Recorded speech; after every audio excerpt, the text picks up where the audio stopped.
Ma'am मुझे एक doubt पूछना है आपसे कि जो हमारा एक्वस और अल्कलाइन सॉल्यूशन होता है उनमें डिफरेंस क्या होता है? देखो, एक्वस का मतलब होता है जिसके अंदर सॉल्वेंट वाटर हो, ठीक है, और सॉल्यूट कुछ भी हो। जैसे कि शुगर को वाटर में डाल दिया तो ये सॉल्यूशन बन गया ना, दैट इज एक्वस। मतलब जिसमें सॉल्वेंट क्या है, ज़्यादा अमाउंट में क्या डल रहा है, पानी, और कम अमाउंट में कुछ भी और डाल सकते हो, ठीक है। और वो थोड़ा सा प्रॉपर लिक्विड नहीं, वो एक सॉल्यूशन फॉर्म हो, that is aqueous. Aqueous solution acidic भी हो सकते हैं, बेसिक भी हो सकते हैं, और प्रॉपर सॉल्ट भी हो सकते हैं। ये तीनों पे इसके ऊपर डिपेंड करते हैं, इसके केमिकल प्रॉपर्टीज़ पे। पर एल्कलाइन का मतलब होता है सॉल्यूबल बेसिस, ऐसे बेस जो लिक्विड, मतलब जो पानी के अंदर क्या हो जाए, घुल जाए। समझ आया? एल्कलाइन हमेशा बेसिक रहता है। एल्कलाइन का मतलब क्या होता है? एल्कलाइन का मतलब क्या होता है? Soluble basis. और एक्वस एक सॉल्यूशन है जिसमें वाटर एज अ सॉल्वेंट काम कर रहा है, ठीक है। अगला नेक्स्ट क्वेश्चन।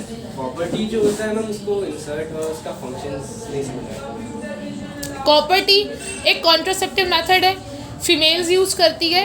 ये कैसे यूज़ करती है? विजाइना से होते हुए सर्विक्स, विजाइना सर्विक्स से होते हुए ये कॉपर टी को इंसर्ट किया जाता है। कॉपर टी किस शेप में होती है? ये टी की शेप में ना एक थ्रेड लाइक स्ट्रक्चर डलता है, किसके अंदर? फीमेल्स के सर्विक्स में। सर्विक्स से होता है, यूट्रस में डलता है, ठीक है। ये टी शेप स्ट्रक्चर, इसलिए इसको क्या बोला? Copper T. कॉपर नाम क्यों रखा? क्योंकि ये जो T shape thread like structure है, ये कॉपर आयंस को रिलीज करता है, जो कि ओवा और स्पर्म की कांटेक्ट को क्या कर देता है? रोक देता है।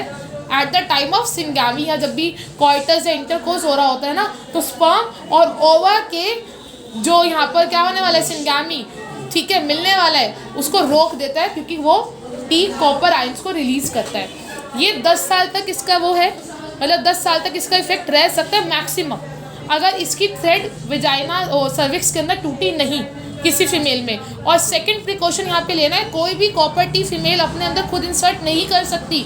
इसके लिए एक वेल क्वालिफाइड नर्स या डॉक्टर की रिक्वायरमेंट होती है, जो क्या करते हैं, एक ट्यूब के थ्रू इस टी को फीमेल की बॉडी के अंदर इंसर्ट करते हैं। क्लियर? समझ आया?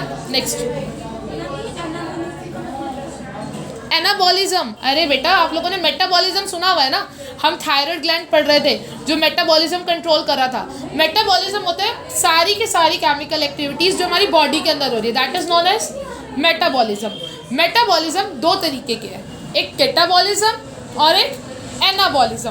कैटाबॉलिज्म का मतलब होता है वो केमिकल एक्टिविटीज जिसमें कोई चीज़ टूट रही है, जैसे ग्लूकोज रेस्पिरेशन के समय टूट रहा था और टूट कर एनर्जी दे रहा था, कार्बन डाइऑक्साइड दे रहा था, ठीक है। तो ये कौन सी एक्टिविटी हो गई? कैटाबॉलिक एक्टिविटी हो गई। और एनाबॉलिज्म में दो चीज़ें मिलकर बन रही है, एक ऐसी केमिकल एक्टिविटी जिसके अंदर दो चीज़ें मिलकर बन रही है, उसे बोलते हैं एनाबॉलिज्म। वापस समरी करते हैं, मेटाबॉलिज्म कोई भी केमिकल एक्टिविटी जो हमारी बॉडी के अंदर हो रही है। इतनी बात समझ आई? Metabolism divides into 2 parts, catabolism और एनाबॉलिज्म। कैटाबॉलिज्म मतलब ऐसी केमिकल एक्टिविटी जिसमें कोई चीज़ टूट रही है, फॉर एग्जांपल रेस्पिरेशन। और एनाबॉलिज्म मतलब एक ऐसी केमिकल एक्टिविटी जिसके अंदर दो चीज़ मिलकर बन रही है, उसे बोलते हैं एनाबॉलिज्म। तो इसका एग्जांपल क्या हो सकता है? फोटोसिंथेसिस हो सकता है ना, ठीक है। मैम आजकल के टाइम में जो वुमेन्स हैं उनकी सी सेक्शन ज़्यादा हो रही है। विमेन्स नहीं है, विमेन है, ईएन लग गया ना प्लूरल फॉर्म में। हाँ। तो जो वुमेन है तो उनकी सी सेक्शन ज़्यादा हो रही है, जबकि पहले के टाइम में उनकी नॉर्मल डिलीवरी होती थी। तो ऐसा क्यों हो रहा है? देखो, बच्चा जब 9 महीने पूरा कर लेता है, ठीक है, तो उसको माँ के पेट में स्पेस नहीं मिलता, ठीक है। अब स्पेस नहीं मिलता, उसको बाहर निकलना है। वो कहता है कि यार मेरे को बाहर निकलना है, तो वो पिट्यूटरी ग्लैंड को ना सिग्नल भेजता है। पिट्यूटरी ग्लैंड कौन था? मास्टर ग्लैंड, जो हार्मोन्स बना रहा था, ठीक है।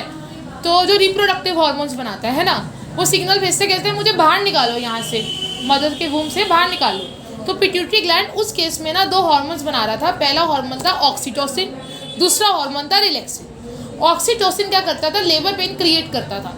अब जब लेबर पेन क्रिएट होगा, है ना, तो माँ को पता लग जाएगा मेरा डिलीवरी टाइम नियर बाय आ गया, मतलब मुझे डिलीवरी करनी है, ठीक है। तो नॉर्मल डिलीवरी के लिए पहला काम ऑक्सीटोसिन का था, दूसरा रिलैक्सिन हार्मोन हिप रीजन को क्या कर देता है, पेल्विक रीजन को फैला देता है कि वेजाइना से जल्दी से बच्चा आउट हो जाए। ठीक है, ये दोनों हार्मोन अगर अच्छे हो गए फीमेल के अंदर तो नॉर्मल डिलीवरी के चांसेस अच्छे होते हैं। आज के समय पे ये हार्मोन नहीं बन पाते, और पहले समय में क्यों बनते थे, रीज़न क्या था? पहली बात तो लाइफस्टाइल अच्छी थी, खाना पीना अच्छा था, बैलेंस डाइट थी, है ना। आजकल ये सब कुछ नहीं है, ठीक है, हम नेचुरली इतना अच्छा कुछ खा ही नहीं पाते। दूसरी बात, उस समय उनके घरेलू काम में भी बहुत सारी एक्सरसाइज थी, जैसे कि नीचे बैठकर पोछा करना, नीचे बैठ के वो लोग वॉशरूम जाते थे, है ना, सारा काम नीचे का ही होता था, झाड़ू मारना, खाना भी नीचे बैठ के बनाते थे, खाते भी नीचे बैठ के थे, जिसकी वजह से वो जो भी अपने 9 महीने ये काम करती थी औरतें, तो उनके अंदर ही हार्मोन का लेवल एक अच्छा बनता था। दूसरा, नीचे वाला हिप रीजन थोड़ा खुद भी खुल जाता था और हार्मोन भी अच्छे बनते थे और नॉर्मल डिलीवरी होने के चांसेस 100% हो जाते थे, मतलब 99.9% कह सकते हैं। क्लियर हुआ? पर आज के टाइम पे अगर हम बात करें, कोई औरत प्रेग्नेंट होती है, आजकल की सासें बहुत पैम्पर करती है, जो कि एक अच्छी बात है, माएँ भी करती है, अच्छी बात है, बट वो कहते हैं 9 महीने काम ही नहीं करते वो लोग, मेड काम कर रही है, कुछ भी नहीं कर रहे। जब आप 9 महीने काम ही नहीं करोगे तो बॉडी अनहेल्दी नहीं हो जाएगी ना। बल्कि ऐसा नहीं होता, आप 9 महीने में से 8 महीने अच्छे से काम कर सकते हो। इवन आप लोग जो मतलब अगर कोई फीमेल यहाँ पे आगे जाके प्रेग्नेंट हो, अगर कोई लेडी प्रेग्नेंट है, वो अच्छे से बैठ के जितना पोछा लगाएगी ना, उतना हिप रीजन अच्छे से खुलेगा, ठीक है, और उतना हिप रीजन नीचे अच्छे से खुलेगा, हॉर्मोन्स अच्छे बनेंगे, तो काम करना नेसेसरी है।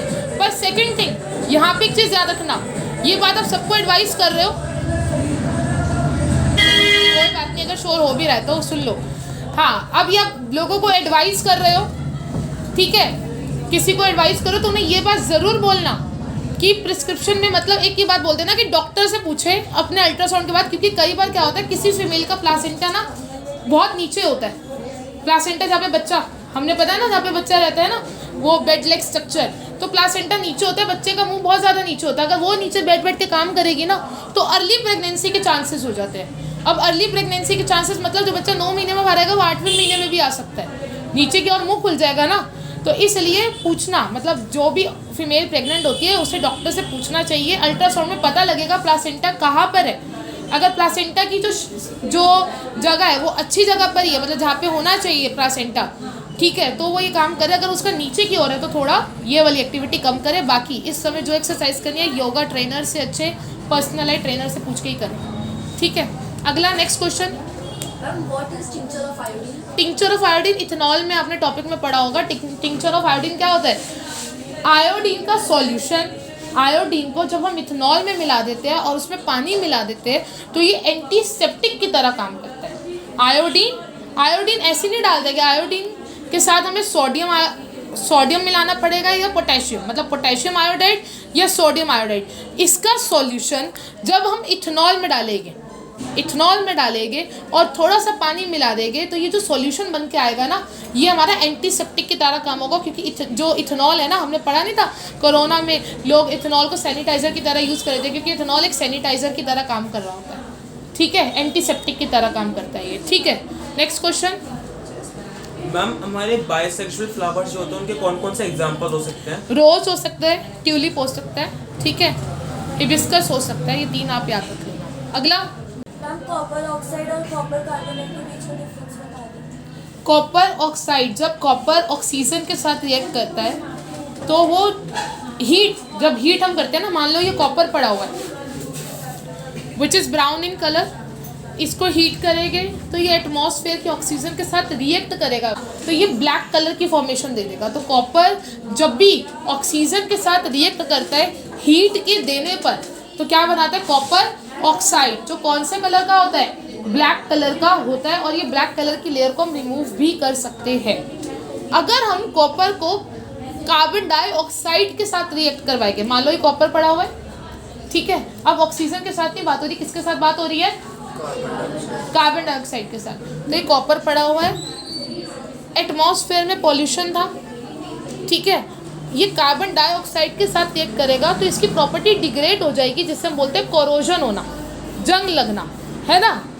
यहाँ पर तो ये ऑक्सीजन के साथ नॉर्मल रिएक्टिविटी दिखा रहा है, यहाँ जंग नहीं लग रहा, बट कार्बन डाइऑक्साइड के साथ कॉपर को क्या लगता है? जंग लगता है और ये कौन से कलर में बदल जाता है? Black. ग्रीन कलर यार। Statue of liberty best example. Pollution ज़्यादा हो रहा था, वो कॉपर की जो मूर्ति है वो किस में बदल गई? ग्रीन कलर में बदल गई।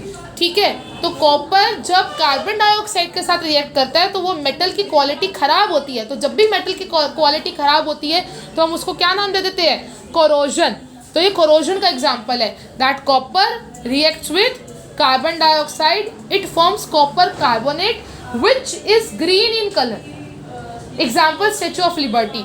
And when copper reacts with oxygen, most important reaction है सीबीएसई की, ठीक है, ये आती है। When copper reacts with oxygen it gives copper oxide which is black in colour, और ये रिवर्स कर सकते हो। और ये वाली जो रिएक्शन है कॉपर प्लस ऑक्सीजन की ब्लैक कलर वाली, ठीक है, ये कोरोजन का पार्ट नहीं है, नॉर्मल एक रिएक्शन है। और ये आपकी सीबीएसई में है ना, 1 ग्राम ऑफ कॉपर को लिया था चाइना डिश में 2-3 साल पहले, भी बहुत बार आई हुई है ये, ठीक है।